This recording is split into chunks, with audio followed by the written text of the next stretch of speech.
శరీరాన్ని బట్టి సహజంగా స్త్రీలకైనా పురుషులకైనా ఎలాంటి ఆశలు రేకెత్తుతాయంటే, శరీరాన్ని సుఖపెట్టటమే, శరీరానికి కావలసిన అన్నిటినీ సమకూర్చటమే జీవిత ధ్యేయం అనే విధంగా మన మనసు పరిగెత్తిద్ది. ఫర్ ఎగ్జాంపుల్, కొంతమంది ఆలోచనలు ఎలా ఉంటాయో చెప్తాను. కొంతమంది కాదు, దాదాపు చాలామంది. ఇప్పుడు భార్యాభర్తల అనుబంధానికి దూరం అయిపోయింది అన్న. భర్త ప్రేమానురాగాలు లేవు ఇప్పుడు ఆమెకి, ఆయన్ని కోల్పోయింది. ఇప్పుడు సహజంగా కన్యాత్వం మొదలుకొని 7 ఏళ్ళు అంటే, ఫర్ ఎగ్జాంపుల్ 18 ఏళ్ళకి ఆమెకి వివాహం అయింది అనుకుందాం. 7 ఏళ్ళు అంటే ఎంత వయసు అండి? ఈ ఒక 2, అయ్యొక 5, 25 సంవత్సరాలు, 25 ఇయర్స్. అంటే 25 ఏళ్లకే 100 ఏళ్ల జీవితం అయిపోయిందా? తనకు కోరికలు ఉండవా? తనకి ఆశలు ఉండవా? తనకి వాంఛలు ఉండవా? ముఖ్యంగా లైంగిక వాంఛలు. ఓపెన్గా చెప్తున్నాను, ఏమనుకోవద్దు. అంటే కొంతమంది ఈ పేరు ఎత్తడానికి ఇబ్బంది ఫీల్ అవుతారు, కానీ నేను ఓపెన్గా మాట్లాడుతున్నాను. ఎందుకంటే అందరి హృదయాల్లో చాలా వరకు జవసత్వాలు సరిగ్గా పనిచేసే వాళ్ళు అందరి హృదయాల్లో ఈ కదలికలు ఉంటాయి కనుక నేను ఓపెన్గా చెప్తున్నాను. తమకై తమకు పుట్టకపోయినా పక్కన వాళ్ళన్నా అంటారు, ఏమ్మాయ్ ఎంత వయసు, 25 ఏళ్ళు లేవు నీకు, ముక్కు పచ్చలారని జీవితం అయిపోయింది, అందరూ భార్యాభర్తలు ముద్దు ముచ్చట కలిగి ఎంత చక్కగా ఉంటున్నారు, వాళ్ళకి అన్ని విధాల సుఖం, ఆనందం, సంతోషం అన్నీ ఉన్నాయి. ఏంటమ్మాయి కోల్పోయి నువ్వేంటి ఇలాగనే ఉండిపోయావేంటి? ఆ అబ్బాయిని, చనిపోయిన అబ్బాయినే తలుచుకుంటే ఏమన్నా ఉపయోగం ఉందా? చచ్చిపోయినోడు ఏమో వస్తాడా? రాడు కదా. అందరూ సుఖపడుతున్నారమ్మా, అందరూ సుఖపడుతున్నారు. అర్థమైందా? నువ్వు ఎట్లా అమ్మా, ఇట్లా ఒంటిగత్తెగా కాబట్టి నువ్వు కూడా ఏదన్నా ఫలానా అబ్బాయి ఏందో నీకెళ్ళే చూస్తున్నాడు, 2 నెలలుగా గమనిస్తున్నాను, మరి మంచివాళ్ళలాగా ఉన్నాడు, మరి ఏదన్నా నీకు న్యాయం చేస్తాడేమో, కాస్త అబ్బాయిని కాస్త, కానీ ఇట్లా మాటలు చెప్పేవాళ్ళు ఉంటారు. ఎందుకంటే వాళ్ళు శరీర సంబంధులే కాబట్టి ఈ 25 ఏళ్ల వయసున్న ఆమెకి నీ వయసు చిన్నది, నువ్వు ఏం అనుభవించావు, ఏం సుఖపడ్డావు, ఏం సుఖపడ్డావు, ఈ మాటలు వినపడ్డప్పుడు నిజమే కదా, మనం ఏం అనుభవించాం లైఫ్ని. ఈ సుఖము అనుభవించావా, ఏం అనుభవించావు అన్న దానిలో మొట్టమొదట అంతర్లీనంగా ప్రతిధ్వనించేది లైంగికత. అంటే ఈ శరీరం, వినండి బాగా, ఈ శరీరం ఎలా బోధించిద్ది మనకంటే, లైంగిక ఆనందం పొందటమే జీవితంలో ప్రథమ ఘట్టం, ప్రాముఖ్యమైన ఘట్టం. అర్థమైందా? అదే ముఖ్యమైంది, అదే జీవితంలో చాలా ఆనందకరమైంది, అదే ప్రాముఖ్యమైంది. అది లేకపోతే ఈ జీవితానికి అర్థమే లేదు. ఇంత అందం ఉండి ఏమి లాభం, అంత అడవిగాచిన వెన్నెలైపోతుంది. సినిమాలో డైలాగులు, పాటలు ఇవి కూడా బాగా కోఆపరేట్ చేస్తాయి. పక్కింటోళ్ళు లేదా బంధువులు, కొంతమంది శ్రేయోభిలాషులు మేలు కోరినట్లే. కొంతమంది ఏమంటారంటే, సరే డైరెక్ట్గా ఈ లైంగికత అనే విషయాన్ని మాట్లాడడానికి కొంతమంది ఫీలింగ్స్ వల్ల ఏమంటారంటే, అమ్మ నీకు నీడ ఉండాలి కదా, నీకంటూ ఒక తోడు ఉండాలి కదా, రేపు మంచి అయినా చెడ్డైనా నిన్ను ఆలనా పాలన చూసుకుని ఒక తోడు ఉండాలి కదా అన్న రూట్లో వస్తారు. అంటే ఇలా రావటం, భర్త చనిపోయిన స్త్రీ మరో పెళ్లి చేసుకోవటం తప్పు అని నేను అనట్లా. సమాజం ఏ విధంగా ప్రేరేపించిద్దో, శరీరం ఏ విధంగా ప్రేరేపించిద్దో అది మాత్రమే నేను జస్ట్ మీ దృష్టికి తెస్తున్నా, పురుషుడైనా స్త్రీ అయినా. కానీ నాకు తెలిసి అన్నాకి కూడా ఇలాంటి సోదరులు చాలా వచ్చి ఉండాలి. వచ్చి ఉంటాయా, వచ్చి ఉండవా? మీరేమంటారో చెప్పండి. కన్ఫామ్ అన్నాన్ని కూడా ఇలా అని ఉండొచ్చు. నీ భర్త చనిపోయాడు కనుక నువ్వు మరో వివాహం చేసుకోవటానికి యోగ్యురాలివి, ధర్మశాస్త్రం కూడా దాన్ని సపోర్ట్ చేస్తుంది అని కూడా చెప్పు ఉండొచ్చు. ఆమెని శరీరం కూడా వేధించి ఉండొచ్చు, ఎందుకంటే ఆమె కూడా ఆషేరు గోత్రికురాలైన ఆదాము సంతానమే, ఆమెలో కూడా ఆదాము రక్తమే పనిచేస్తుంది గనుక ఆమె శరీరం ఆమెను ఇబ్బంది పెట్టి ఉండొచ్చు. బంధువులు, ఇంటివారు ఆమెని ప్రేరేపించి ఉండొచ్చు మరో వివాహానికి. నిజమే, నేను అందగత్తెని, నేను చాలా సౌందర్యంగా ఉన్నాను. పిచ్చి పిచ్చి ముఖాలు వేసుకున్నోళ్ళు జీవితాన్ని హాయిగా భర్తతో సుఖ సంతోషాలు అనుభవిస్తుంటే, ఇంత సౌందర్యం కలిగి ఇంత గ్లామర్గా ఉండి నేనెందుకు ఇలా ఉండాలి? నేను కూడా లైఫ్ని ఎంజాయ్ చేయాలి అనే ఒక ఎంపిక ఆమె ముందు కదులుతుంది. మరోపక్క జీవితమంతా అందుకోసమేనా నా కుమారి? జీవితమంతా అదేనా? అదే ప్రాముఖ్యమైందా? డబ్బు, లైంగిక ఆనందాలు, ఐహిక విచారాలు, మనుషుడు తాత్కాలికంగా పొందే ఈ సుఖ సంతోషాలు అదేనా జీవితం నా కుమారి? అంతకంటే శ్రేష్టమైన జీవితం నేను కాదా అనే దేవుని స్వరం. అంతకంటే ఆనందకరమైన, శ్రేష్టమైన, మధురమైన జీవితం నేను ఇవ్వలేనా నా కుమారి? ఏం ఎంపిక చేసుకుంటావు అన్న ఒక అద్భుతమైన ఎంపిక చేసింది. 84 ఏళ్ళు జీవించిందటండి. 84 సంవత్సరాలు అంటే సుమారు 25 సంవత్సరాల నుంచి ఇక దేవునితో నడక మొదలుపెట్టి 25 ఏళ్ల వయస్కురాలికి ఎన్ని కోరికలు, ఎన్ని వాంఛలు, ఎన్ని జీవితాశయాలు శరీరాన్ని బట్టి ఉంటాయో అన్నిటినీ తొక్కిపడేసి ఒక మనిషికి నేను దాసురాలై ఒక మనిషికి ఊడిగం చేసేదానికి నన్ను నేను అప్పగించుకున్నట కంటే నా దేవునికే నన్ను నేను అప్పగించుకుంటాను.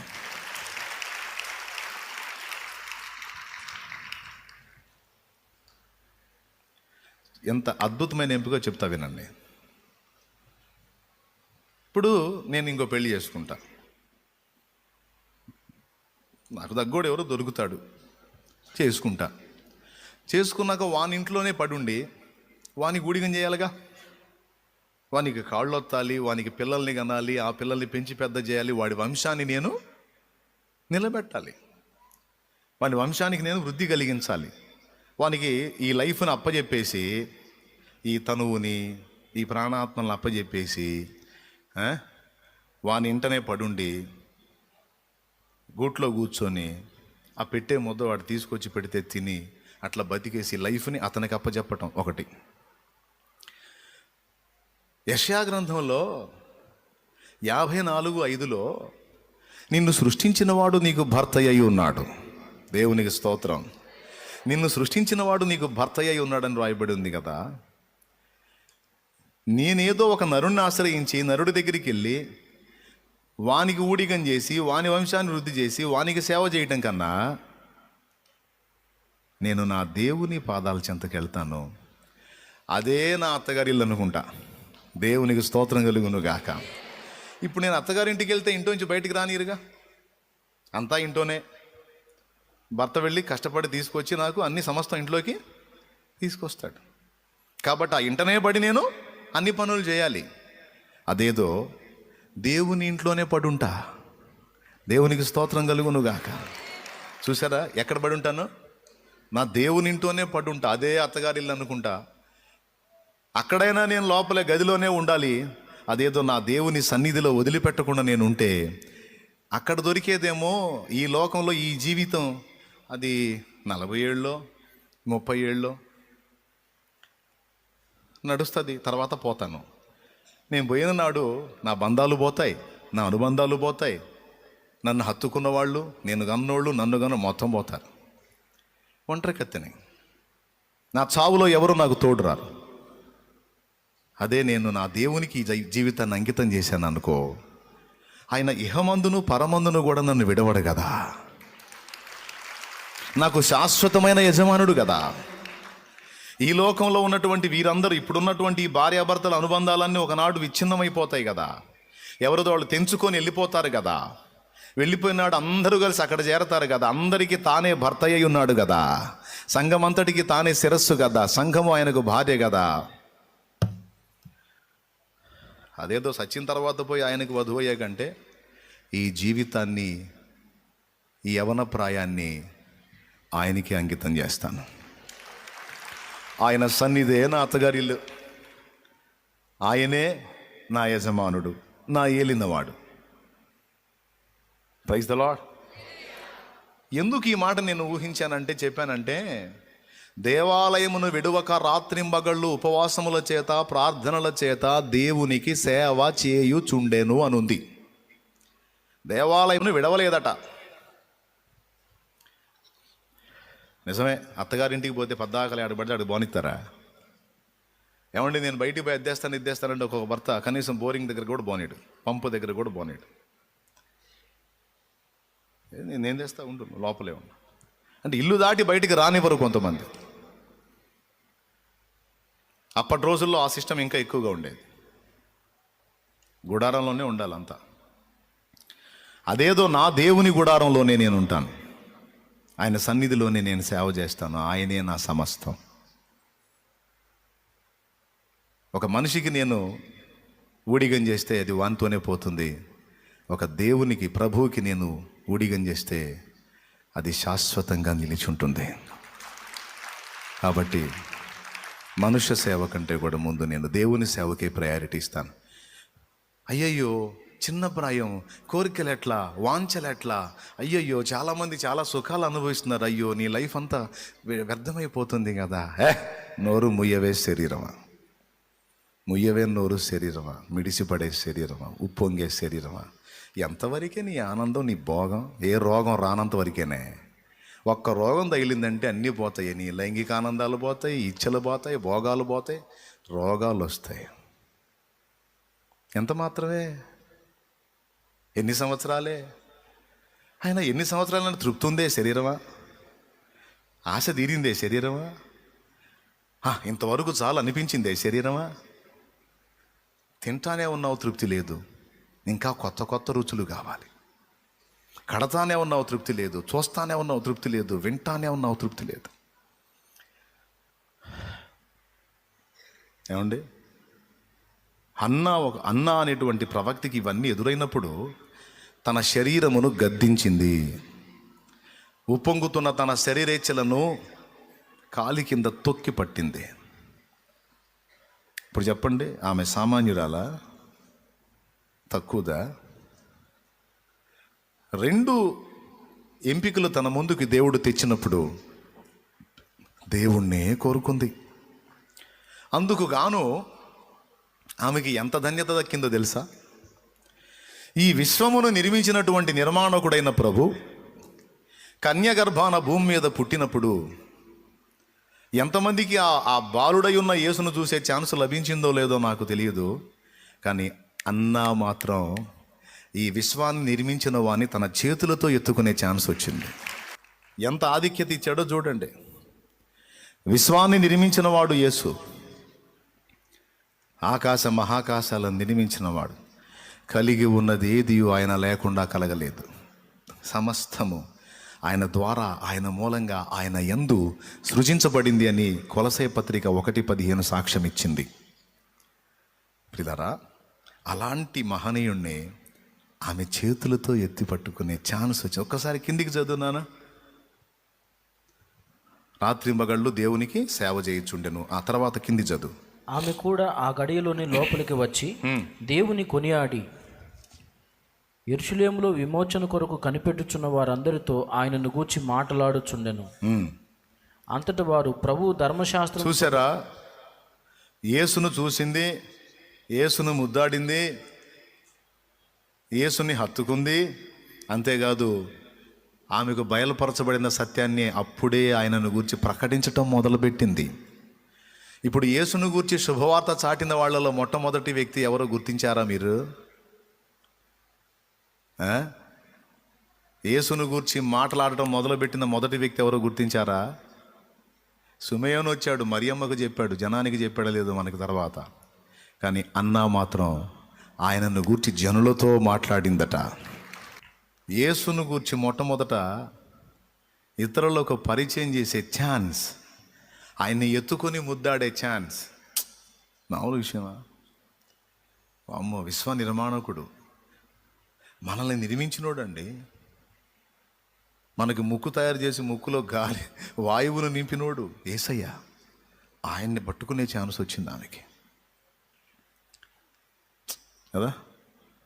ఇప్పుడు మనం రేపు పరలోకం పోయిన తర్వాత పెద్దవాడైన యేసును హత్తుకుంటాం, కానీ బాలుడైన యేసు దొరకడం మనకి. కానీ బాలుడైన యేసును చేతల్లో మోసింది. రేపు యేసయ్య దగ్గరికి పోయినా ఒకవేళ మనం ఆయన హత్తుకుంటే ఆయన మనల్ని ఎత్తుకుంటాడు, మనల్ని మోస్తాడు. కానీ ఆయన్ని మోసే ఛాన్స్ మనకు రాదు. కానీ అన్నాకి సుమేయనుకి ఇద్దరికి కూడా ఆ ఛాన్స్ వచ్చింది. ఎందుకు? ప్రభువుని కోరుకున్నందుకు. ఎందుకు? వదిలే కొట్టొద్దులే, అంత అవసరం లేదు. ఒరే వద్దంటే కొడతారు. అది సామాన్యమా? ఇప్పుడు నేను చెప్పిన ఈ మాటలు మీకు ఏమర్థమైంది? ప్రతి మనిషికి ఈ 2 ఎంపికలు వస్తాయి. ఇప్పుడు భర్త లేని స్త్రీల గురించి చెప్తే ఈ మ్యాటర్ సరిపోయింది. భర్త ఉండి కూడా లోకాకర్షణల వైపు వెళ్ళేటువంటి స్త్రీల గురించి, భార్య ఉండి కూడా లోకాకర్షణల వైపు వెళ్ళే పురుషుల గురించి ఇంకొంచెం ఆలోచించాలి. అసలు ఏమీ లేకపోయినా సరే లైఫ్ని అలా సమర్పణ చేసుకున్న ఆమె శారీరకంగా ఏమీ పొందలా. కానీ తమ్ముడా, పిచ్చామో మంచామో నీకంటూ ఒక భార్య ఉంది కదా. చెల్లెలా, పిచ్చోడో మంచోడో, నల్లటోడో ఎర్రటోడో పొట్టోడో పొడుగోడు ఎవరో నీకు తగ్గ భర్త నీకు దేవుడు ఇచ్చాడు కదా. వాళ్ళని వీళ్ళని దిక్కుమాలిన రకాలను చూసి నువ్వెందుకు దిక్కుమాలిన పనులు చేస్తావు అనేది దేవుడు అడుగుతున్న ప్రశ్న. అవసరమైతే అసలు ఏ అనుబంధం లేకపోయినా అన్నాలాగా ఉండిపోయే దమ్ము ధైర్యం నీకు ఉండాలి. అలాంటిది ఏదో నీకు ఇచ్చినదేదో నేను నీకు ఇచ్చాను కదా, ఒక తోడుని. అతన్ని ఎందుకు మోసగించాలి నువ్వు? దురాశ గర్భమును ధరించి పాపమును కనగా పాపం పరిపక్వమై మరణాన్ని కంటదని వ్రాయబడి ఉండలేదా? ఎందుకు? వాళ్ళని వీళ్ళని చూసి ఇతరులతో పోల్చుకొని మనిషికి మనశ్శాంతి కరువు చేసేటువంటి దరిద్రాల్లోకెల్లా పెద్ద దరిద్రం ఏందో తెలుసా? పక్కోళ్ళతో పోల్చుకోవటం. పక్క ఇప్పుడు కొద్దిగా రంగు తక్కువ ఉన్నాడమ్మా, కొద్దిగా రంగు తక్కువ నల్లగా ఉన్నాడు, అయితేనే బంగారంలా చూసుకుంటున్నాడు. కానీ ఏమేం ఫీల్ అయితే తెలుసా? పక్కామ భర్త ఎర్రగా ఉన్నాడు, మా ఆయన నల్లగా ఉన్నాడు. కొంతమందికి వాళ్ళకే పుట్టిద్ది, కొంతమందికి ఏమో పక్కింటి వాళ్ళు పుట్టిస్తారు. అగ్గిపుల్ల తల్లులు ఉంటారు, అగ్గిపుల్ల తల్లులు అద్భుతంగా గీసాడ పెడతారు కాపురాల్లో. కొంపదీసి మీరు అట్టంటి వాళ్ళు ఎవరిని ఉన్నారా? ఉండకూడదమ్మా. అసలు నువ్వు ఇంత చక్కని దానివి పట్టుకుంటే కందిపోయేటట్టుంటావు. అసలు చూసావా? అసలు పెళ్లి సంబంధం పెళ్లి చూపులు చూసావు అమ్మాయి నువ్వు? ఆయనే ఆడా, నువ్వే ఆడా. తారు డబ్బాలాగా నల్లగా, అమ్మో పొగులు చూస్తే రాత్రి కల్లోకి వచ్చేటట్టుంటాడు ఆయన. నువ్వు ఎంత చక్కని దానివి, అసలు ఎట్లా చేసుకున్నావు అమ్మాయి? వయసు కూడా చాలా పెద్ద వయసులాగుంది. అసలు ఎట్లా నచ్చాడమ్మా తారు డబ్బా నీకు? అబ్బే, నీ అందానికి నీ కలర్కి ఫలానా 3వ ఇంట్లో ఒక ఆయన ఉన్నాడు చూడు, సూపర్. అసలు మీ ఇద్దరు జంట అయితే మామూలుగా ఉండేది కాదు. అయిపోయే అగ్గిపుల్ల గీసే, ఇంకేమాయే. అప్పటిదాకా పాపం ఏ ఫీలింగ్ లేకుండా చక్కగా భర్త అద్భుతంగా కనపడే భర్త అక్కడి నుంచి తారు డబ్బా కనపడతా ఉంటుంది భర్త వచ్చినప్పుడు. ఎందుకు? ఆ సైతాన్ తీసిపోయింది కదా. ఏమండి, నీకు ఎవరిని ఇవ్వాలో, ఏ పొజిషన్లో ఇవ్వాలో, ఎలాంటి వ్యక్తులను ఇవ్వాలో ఆయనకు తెలియదు? తెలుసా లేదా? ఇచ్చాడు కదా, మళ్ళీ ఎందుకు ఆ నీచమైన ఆలోచన? ఇది ఓన్లీ భర్తలు భార్యల విషయంలోనే కాదు, భర్తల్ని కూడా కొంతమంది ఇలానే అంటారు. ఏందిరా నువ్వేమో హీరోలాగా ఉంటావు, సినిమా వాళ్ళు చాలరు నీ దెబ్బకి, ఏడ దొరికిందిరా, పిచ్చిదాన్ని చేసుకున్నావు నాయన, రైల్వే స్టేషన్లో ముష్టెత్తుకునేటట్టు ఉంటుంది అమ్మ మొహం అనేవాళ్ళు ఉంటారు. అప్పటిదాకా ప్రశాంతంగా కాపురం చేసుకునేవాళ్ళు ఈ దరిద్రుడు ఈ మాట అనగానే అప్పటి నుంచి వాడే రావాక నా దగ్గరికి అంటాడు. ఏంది నిన్నటిదాకా బాగా నన్ను ఎందుకంత కసిరించుకోండి, ఏంది ఆర్గ్యూ చేస్తున్నావు అంటాడు. బజార్లో నడుస్తూ ఉండేటప్పుడు కూడా నా వెనక నడవబాగు నువ్వు. అదేంది నీ వెంట నడవకపోతే నీ ఇటుపక్క నడవద్దన్నానా? నా వెనక రా, కొంచెం దూరంగా రా, నేను ముందు వెళ్తా, ఎక్కడో వెనక రా, నా పక్కన నడిస్తే నా చిరాకు పడుతుంది అంటాడు. వచ్చింది వాడికి కూడా గుణం వచ్చింది. ఏ గుణం? ఎందుకు?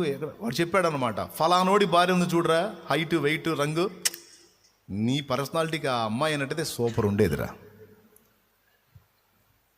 ప్రియులారా, పక్కోళ్ళతో పోల్చుకొని పచ్చని కాపురాల్ని నాశనం చేసుకున్న సోదోళ్ళు చాలామంది ఉన్నారు. పురుషుల్లో ఉన్నారు, స్త్రీలలో ఉన్నారు. పక్కోళ్ళతో పోల్చుకొని జీవితాల్ని నాశనం చేసుకొని మనశ్శాంతిని కోల్పోయి భ్రష్టు బట్టి సభ్య సమాజంలో అవమానం, కన్న పిల్లల దగ్గర దారుణమైన అవమానం, లైఫ్లో కొలాప్స్ అయిపోయిన వాళ్ళు చివరికి ఆత్మహత్యలు చేసుకొని వచ్చారు. నేను ఎందుకు ఈ విషయాలు చెప్తున్నానంటే, శరీరం ఒక పక్క రేపుతుంటే శరీర సంబంధులు ఒక పక్క ప్రోత్సహిస్తూ ఉంటారు. దేనికి? శరీర వాంఛలు తీర్చుకోమని. జీవితం అంతా శరీరం కోసమేరా అన్న అనుభూతి నీ శరీరం నీకు పుట్టించిద్ది. శరీర సంబంధులు కూడా నీకు అదే నేర్పుతారు. ఇక్కడ నువ్వు ఎంపిక చేసుకోవాలి. ఇతరులతో పోల్చుకోవటం అనే విషయం చిన్న విషయం కాదు. మనశ్శాంతిని నాశనం చేసే విషయం అది. దేవుడు ఎవరికి ఇచ్చే విలువ వాళ్ళకి ఇస్తాడు, ఎవరికి ఇచ్చే లైఫ్ వాళ్ళకి ఇస్తాడు. ఎంత చెట్టుకు అంత గాలి. ఎందుకు ఇతరులతో పోల్చుకోవాలి?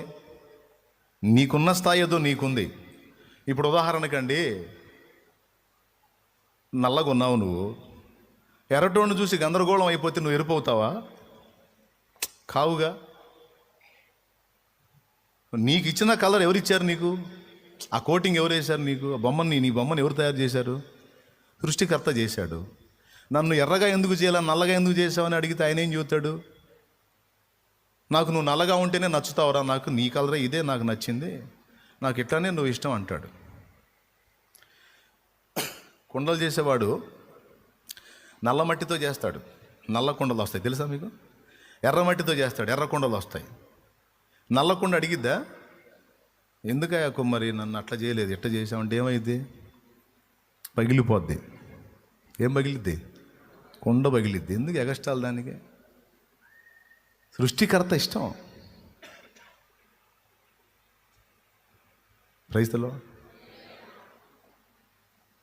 ఇక్కడ గమనించాల్సిన విషయం ఏంటంటే, ఎర్రగొన్నానా నల్లగొన్నాను, వాడు ఎర్రగొన్నాడు నేను నల్లగొన్నా, వాడు పొడుగున్నాడు నేను పొట్టిగొన్నా, వాడు లావు ఉన్నాడు నేను సన్నంగా ఉన్నా, లేకపోతే నేను లావు ఉన్నాను వాడు సన్నంగా ఉన్నాడు నేను కూడా అట్టయితే, ఇవన్నీ తీసేయి.